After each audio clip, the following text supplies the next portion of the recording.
Hi everyone, today we are going to be talking about vital signs. A note that I want to make is that the values I have written here are your more standard values. There might be a lot of different circumstances that someone might have values a bit different than these, but these are good values to just generally keep in mind going forward while gathering your vital signs. Starting with your oxygen saturation, you are going to want to look for a value of between 95 and 100%. An exception to this could be if you have a patient that lives at high altitude. They might have oxygen saturation lower than that, and generally that is okay for them. And I have had patients at sea level that are at 90, and that's okay for them too. So, it depends a lot of time based on the patient. Going on to your blood pressure, which is your systolic over your diastolic. We're generally looking for 120 over 80.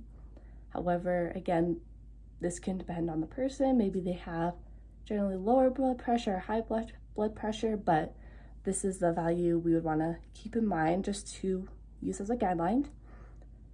Going on to your heart rate, 80 to 100 is our range, and this can depend or alter if your patient runs a lot. Maybe their heart rate is generally a little bit slower, and if it's above that a little bit, that should be fine for the most part. We just don't want to look for extreme highs and extreme lows beyond this range.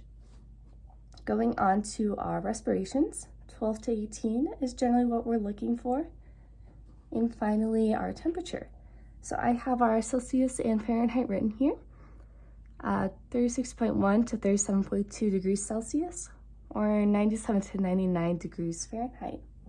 An exception to this would be older folks.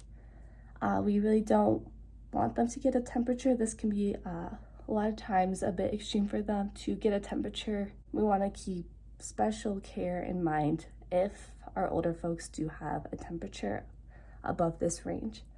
All right, thank you so much, and I hope this helps.